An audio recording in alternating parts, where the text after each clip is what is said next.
I'd like to welcome you to the Board of Commissioners, Town of Reddington Shores regular meeting. It's Wednesday, September 9th, 2015 at 7 p.m. Please rise for the Pledge of Allegiance.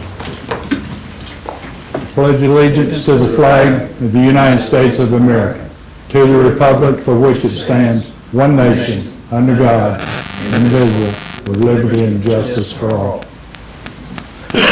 Mary, call the roll. Commissioner Henderson? Here. Commissioner Capper? Here. Commissioner Branch? Here. Mayor Adams? Here. Attorney Van Clark? Here. First order of business, approval of the minutes for the regular meeting August 12, 2015, the workshop meeting August 26, 2015. I make a motion that we approve the minutes. Second. Motion and a second, any discussion? Hearing none, Mary, call the roll. Commissioner Henderson? Yes. Commissioner Capper? Yes. Commissioner Branch? Yes. Mayor Adams? Yes. Ratification of bills for August and September 2015.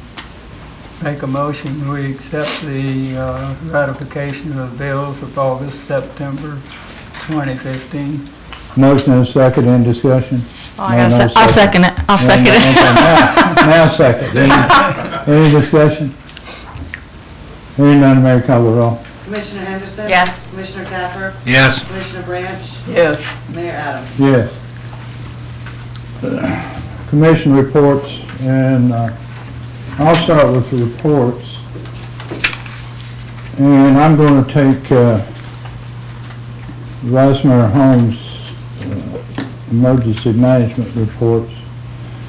There was one non-emergency fire response for the period with an average response time of 10 minutes, 29 seconds. There were 6 emergency fire responses for this period with an average response time of 6 minutes, 32 seconds. Emergency medical calls, there were 8 non-emergency EMS responses for this time period with an average response of 6 minutes, 27 seconds. There were 18 emergency responses for this time with an average response time of 5 minutes and 40 seconds. Our services seem to be excellent, and I've got one more thing to talk about as far as this is concerned. And as you know, the latest weather, there are no tropical disturbances out there to bother us right yet, and I hope it remains the same. Sunday morning, as I'm sure some of you are aware, that at 7:34 a.m. there was a 911 call to the dispatch center of a fire, a reported house fire here in town. That was at 7:34. At 7:38, Engine 25 from Madeira Beach arrived on the scene and assumed command of the incident. There was heavy smoke, heavy fire showing from the front and left side of the small one-story single-family house. Crews were immediately assigned to complete a search and rescue operation while fire suppression was simultaneously started. It was quickly determined that the home was occupied by 2 women. Both were found outside the structure upon the fire department arrival. One was a 68-year-old woman, and she was evacuated through the front door. A 67-year-old woman had been carried out the back door by a neighbor who broke into the house and carried her out. She was put in an ambulance, transported to the hospital, where now she is, as of today, is breathing on her own. Also, there was a cat missing, and Chief Heather Buford of Seminole Fire went in and found the cat behind the sofa. And when I met her out here this morning, or Sunday morning, in the parking lot out here, she had the cat in her car and was transporting it to animal hospital. So that, anyway, the house seems to be destroyed, but thanks to the response of Madeira was here, Seminole was here, Suncoast Fire were here. They were all here, and they did an excellent job of extinguishing that fire. And thank you to that neighbor. So again. And the neighbor. Yeah, he's a hero. Was Yeah, that? I talked a little bit about the neighbor a little bit. We're trying to go forward with recognizing that neighbor, and hopefully next month we'll be able to do that. Yes, sir? Did you? My turn? No, I thought you were going to ask me a question. Oh, I heard that it was a deputy that was going to work that saw the fire. The 911 call? I don't know who did it. Yeah, that's what I heard. I don't know. With that, that's all I have. Commissioner Kaplan. Okay, for the month of August 2015, we had a total fees of $28,828. Consisted of 71 permits, one new single-family home, and that is it. I thank you. Thank you, Commissioner Branch. Criminal reports and police action reports are up, and calls and service are down in both towns. Traffic citations and parking tickets were down, while traffic warnings are up. There was 9 accidents with 1 injury in Indian Shores, 2 accidents in Reddington Shores. Physical arrests were 15% in Indian Shores and 50% in Reddington Shores. Now, I would also like to say along the sewer line, all that those of you that were here when we took the bid out for relining the manholes, that has been accomplished as of today, and we used our personnel to help in this on the MOP, which is the directing of the traffic and so forth. And we don't save a lot of money by using that, but the man, they charge $65 an hour, and our people get around 25 or so. So there is a savings there. And so when we use our people as much as possible, unless there's some threatening, life-threatening thing somewhere else to take place there. There's one thing that I would like to point out, and most of you know that a first responder, and I happen to be one, your mayor happened to be one. For a long time he was with the police department, I was with the Tampa Fire Department, retired. You don't ask a question when you're told to go into a building. You just go. You leave it up to the people that are outside. And I would like to just all of us think of this time of the year, think of all the firemen and policemen that are the first responders in the 9/11 situation. And to see the pictures again of those people diving out the windows and just falling hundreds of feet with no chance of survival. And that's all I have. Thank you very much. Thank you, Commissioner Branch. Commissioner Henderson.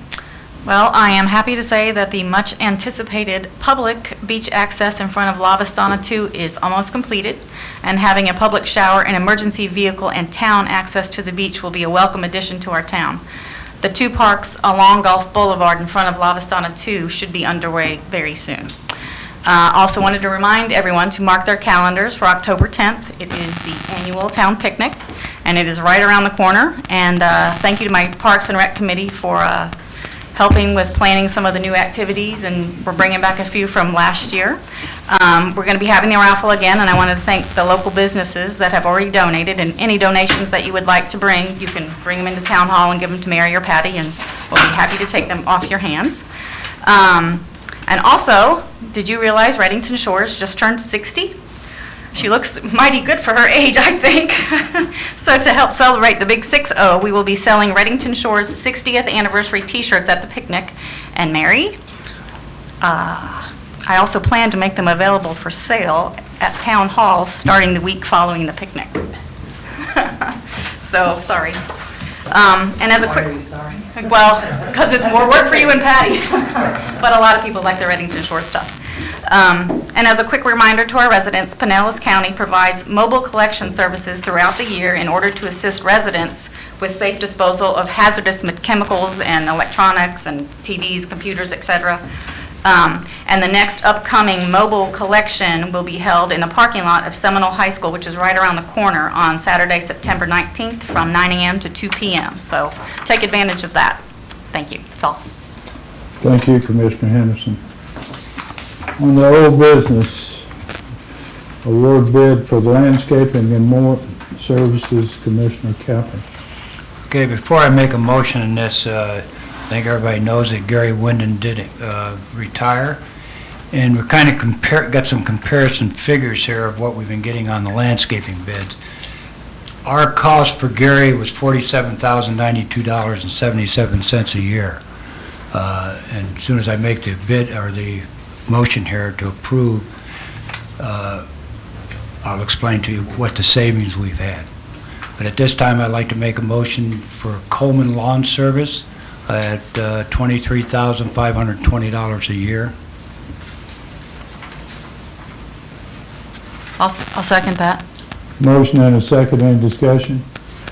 They are the cheapest from what I'm seeing here. Is that correct? And, The least expensive. right.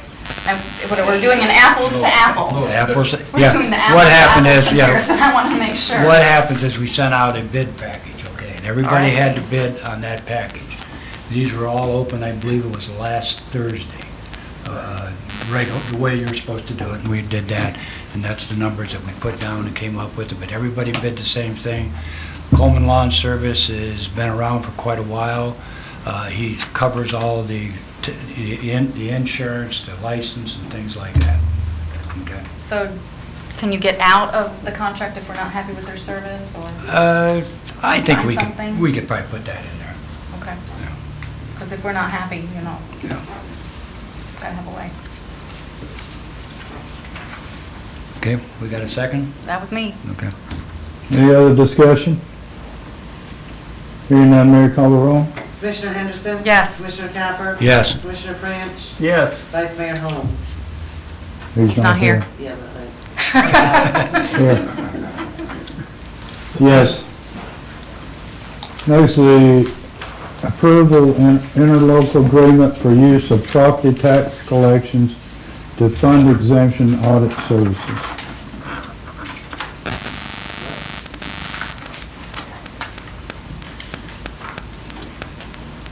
I think the next is the approval of the 2014 Oh, I'm sorry. audit.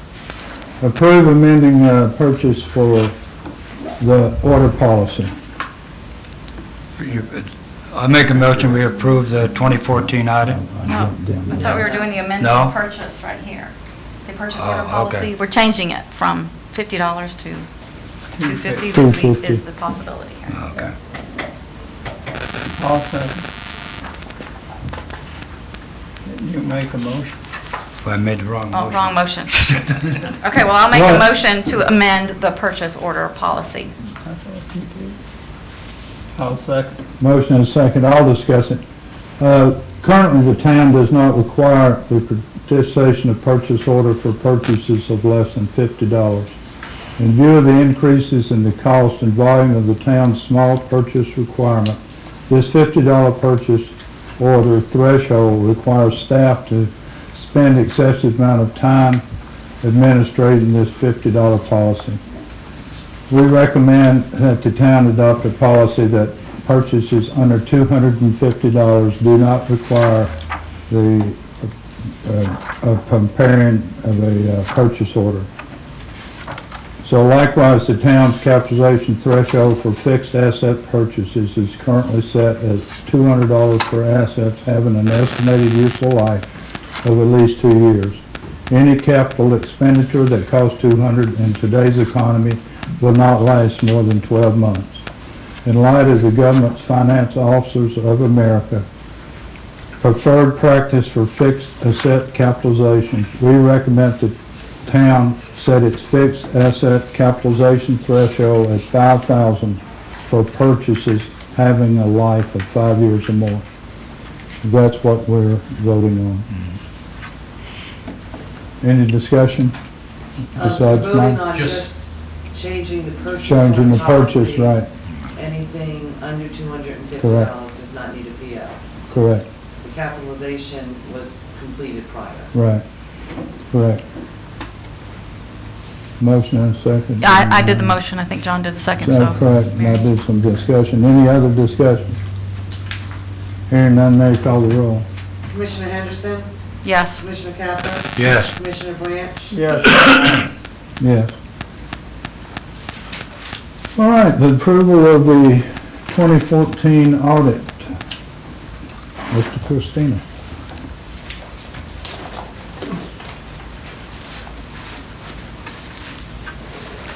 Thank you, Mayor and Commissioners. I'm sorry I was here listening and my auditors perked up.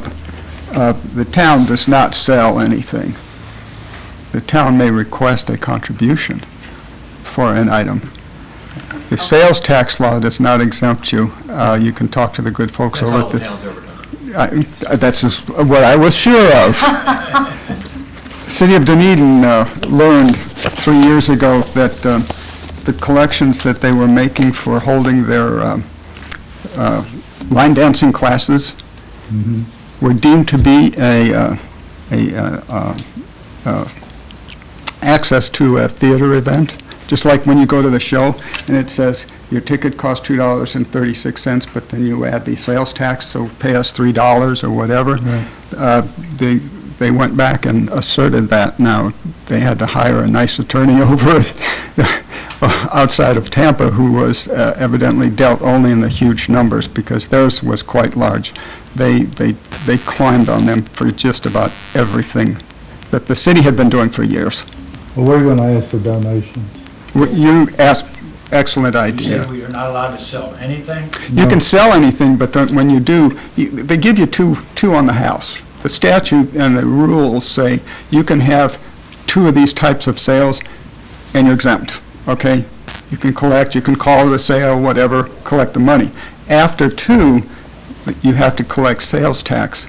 When you say to the public, I'm selling this to you, but if the public says, I'd like to contribute this $5 to you, then they donate it to the city and nothing.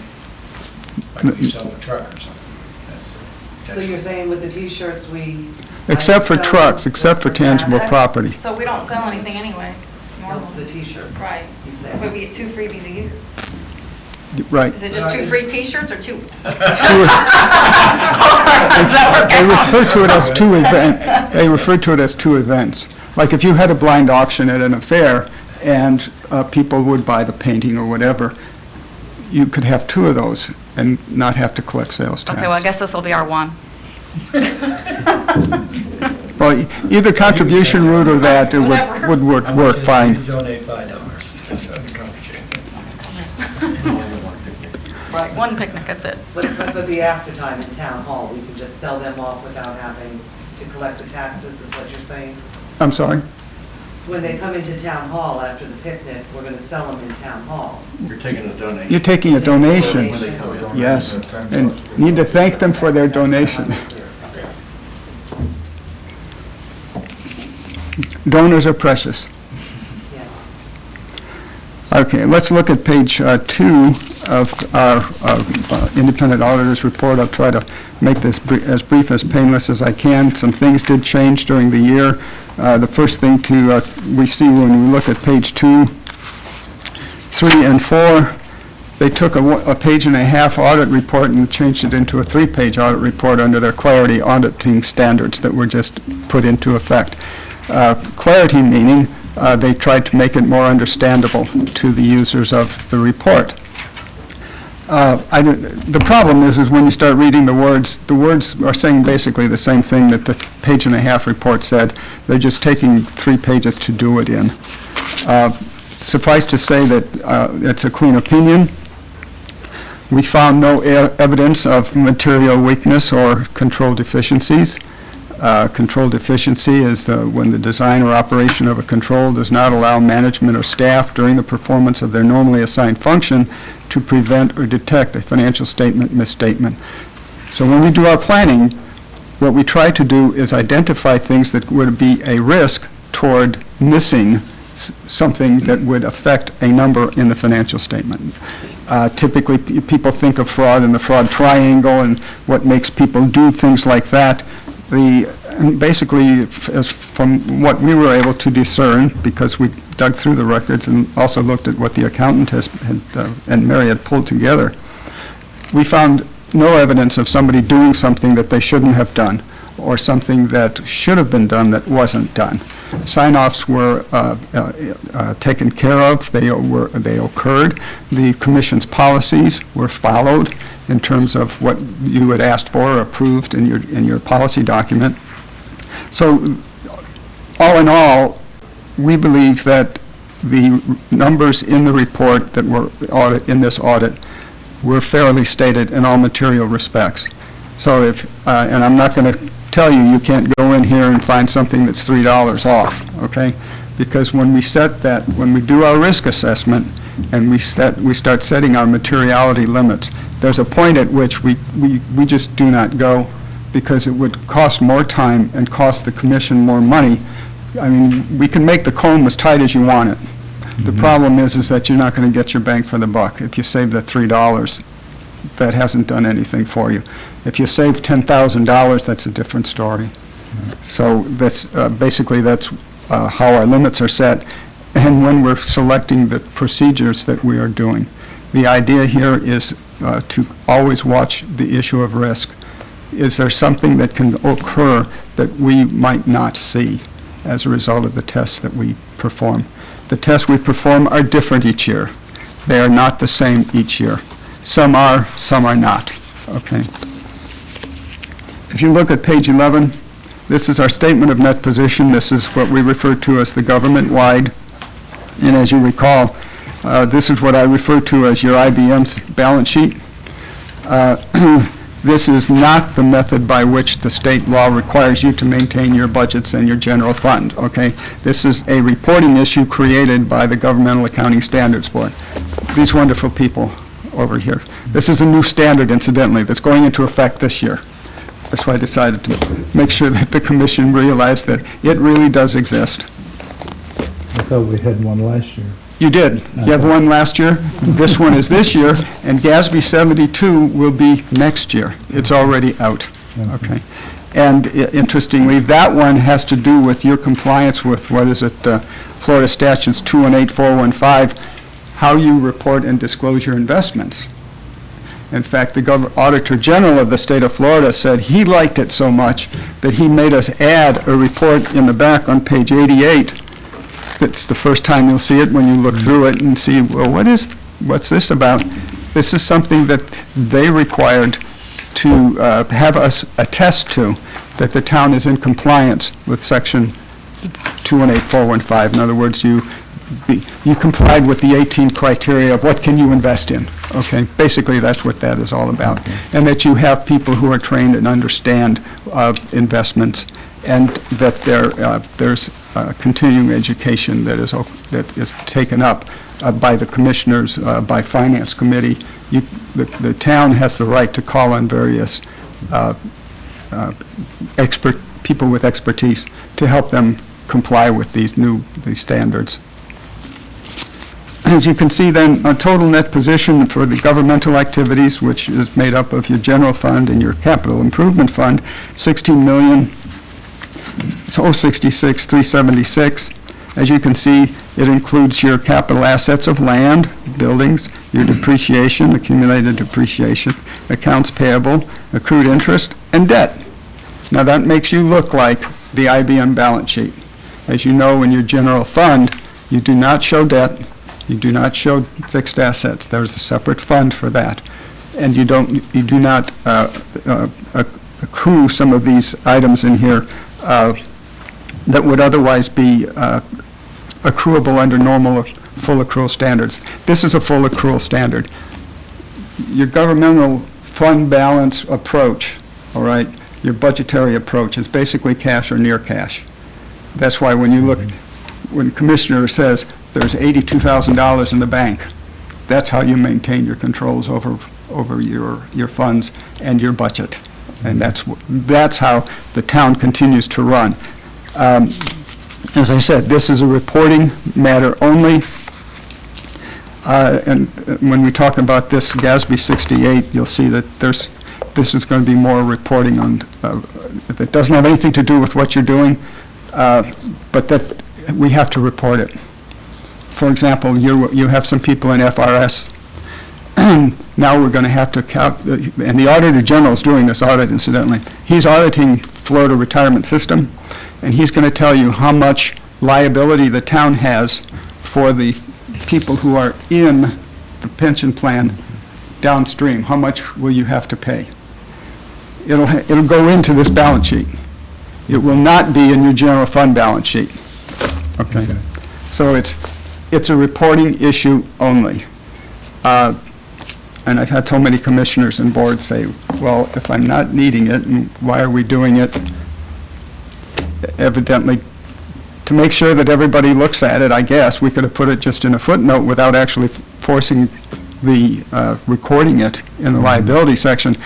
This format, however, affords the opportunity to go ahead and create a new standard and make you record it here. So it's, suffice to say, it is a measurable thing. It is, and there's a conversion from governmental general fund basis to government-wide basis, and I'll point those out to you. Page 12 is a presentation of revenues and expenses under the caption of Statement of Activities, and this all comes from GASB 34. Incidentally, the GASB board is looking at amending Statement 34. We will probably have a new standard in 18 months. So, and I don't know what they're intending to do with these, what we've adopted so far, but they've said that they've had complaints, and it's from the people who are the credit grantors, in other words, the money lenders. And they were saying that they'd had trouble understanding these two pages when a city comes in to borrow money. And yet, they were the same ones that told the board they wanted to use this because they couldn't understand the general fund. And I don't know how you can misunderstand a checkbook, but that's what they were saying. As you can see here, net change in position for governmental activities was some $450,000. Now keep in mind that's the result of taking depreciation expense and all the accruals, and as far as maintaining the debt recordation. So that these net incomes or net excesses or net changes in net position will be different from what your general fund is going to show you. Okay, and the differences are those items. Page 13. This presents your balance sheet, governmental funds. This is the balance sheet that you've been used to seeing, except up to the last 6 years, in terms of what was a required reporting. This is keeping in mind that this is the reporting format that the Auditor General of the state of Florida has adopted by adopting GASB. As you know, the typical question that we get asked is, well, why do we have to follow GASB? The Florida statutes have appointed the Florida Auditor General with the power and the authority to adopt the accounting and auditing principles to be used in the state. Our Auditor General has adopted GASB and the American Institute's auditing standards, so we're stuck.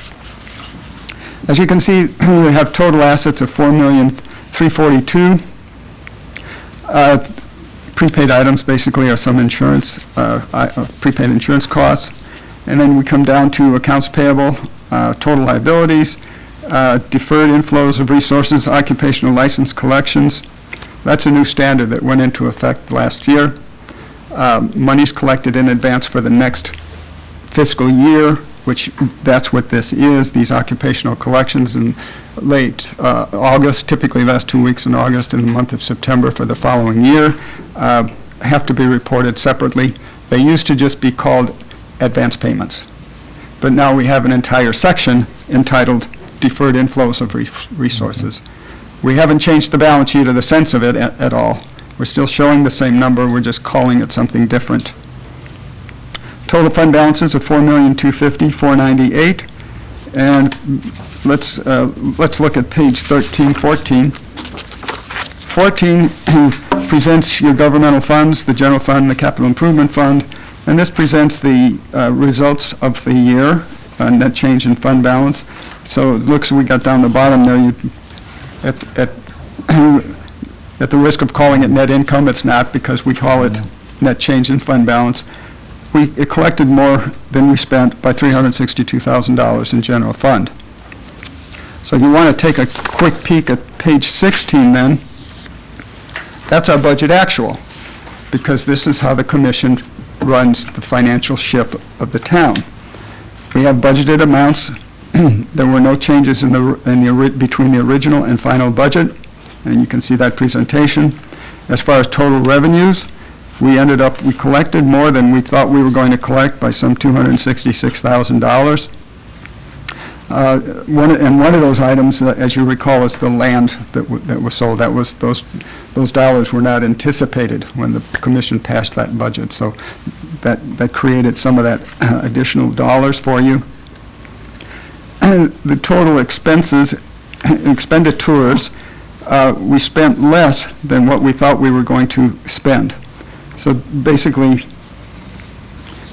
what we ended up with is two positive numbers. We had a variance in a couple of places, so that brings us to an excess of $362,000. Now that goes into your fund balance, and it becomes available for use by the commission, either to budget for expenditures or setting aside for other policy purpose. Now, this commission does have a policy on how they want to spend their fund balance, okay? And that has been adopted. It is spelled out in our footnotes. So suffice to say that from the standpoint of, is the town in financially good position? Yes, the town is in very good financial position.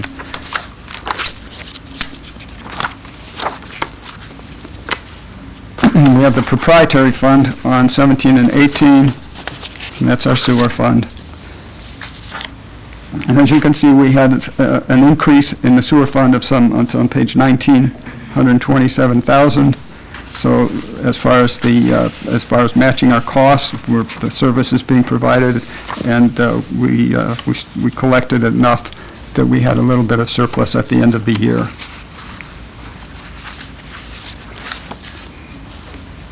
The next section I just wanted to point out to the commission is our stats section. And that starts on page 65. This section is not required by the Auditor General's rules. This town has, probably as far back as I remember, has always provided this additional information. This section marks the difference between, this is called a comprehensive annual report.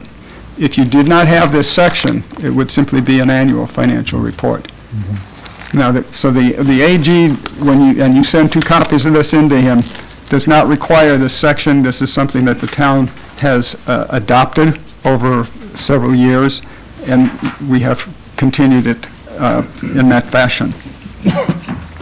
It also gives Mary some extra things to do, because she has to keep track of this data. Now, other reports, as I mentioned, the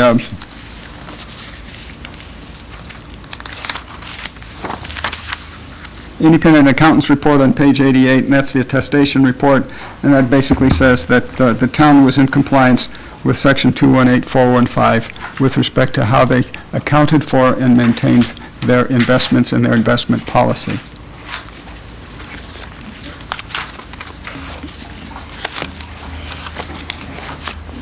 Suffice to say that as I said, the town is in good financial condition.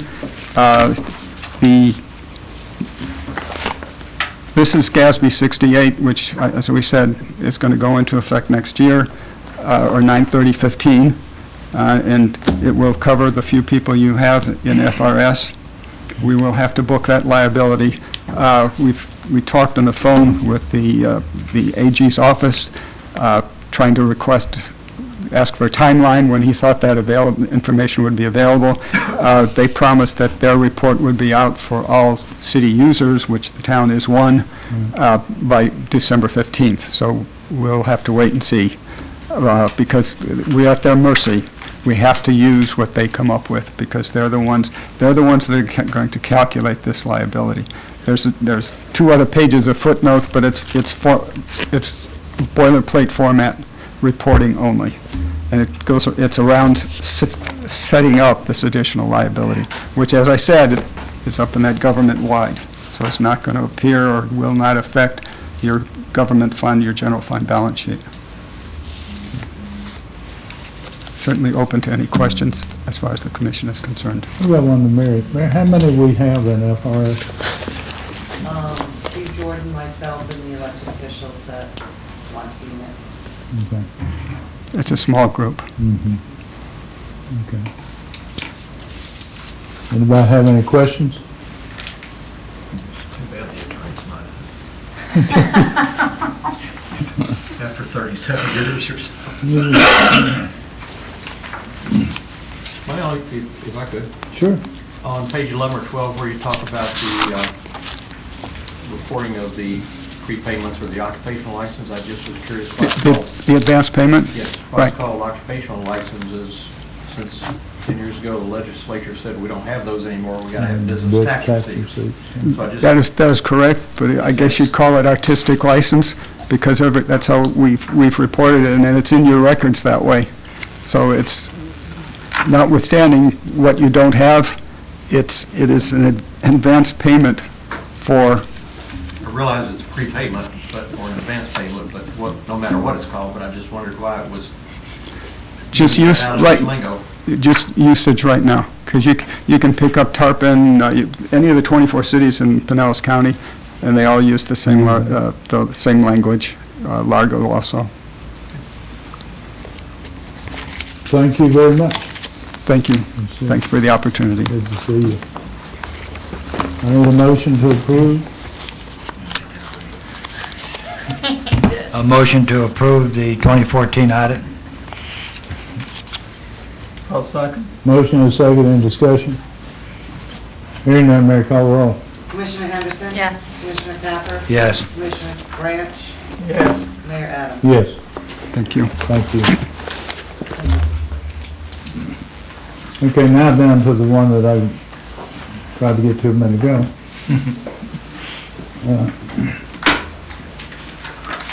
The interlocal agreement for use of property tax collection to fund exemption audit services.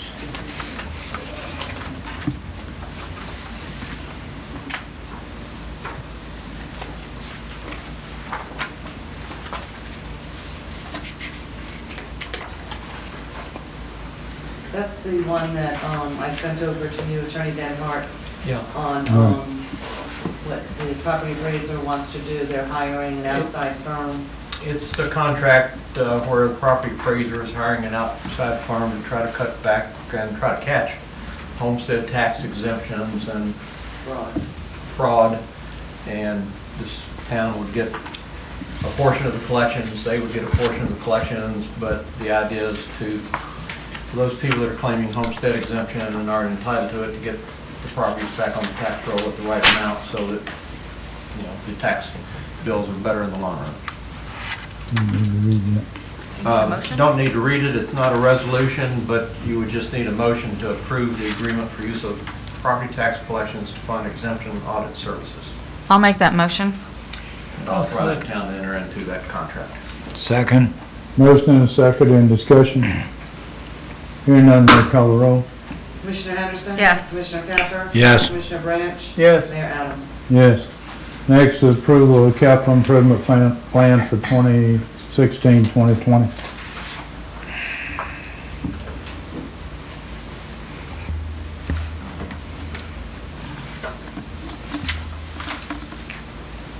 This is what we do Every every year. year. We need to do it. Need a motion. I make a motion to approve the capital improvement plan 2016-2020? I'll second. Motion and a second in discussion. Hearing none, Mary, call the roll. Commissioner Henderson? Yes. Commissioner Capper? Yes. Commissioner Branch? Yes. Mayor Adams? Yes. Resolution 07-15, capital improvement element schedule. Resolution number 07-15, a resolution of the Town Commission of the Town of Redding Shores, Florida, reviewing the annual amendments to the town's capital improvement element schedule of projects and approving and adopting the same, providing an effective date. I'd like to make a motion to approve the capital improvement, or no, excuse me, approve the resolution 715 capital improvement element schedule. Second. Motion and second, and discussion. Hearing none, Mary, call the roll. Commissioner Henderson? Yes. Commissioner Capper? Yes. Commissioner Branch? Yes. Mayor Adams? Yes. Next is the resolution number 08-15, Florida Highway Beautification Grant. Resolution number 08-15, a resolution of the Board of Commissioners of the Town of Redding Shores, Florida, authorizing execution of the Florida Highway Beautification Council grant and maintenance memorandum of agreement for SR 699 Gulf Boulevard, providing for an effective date.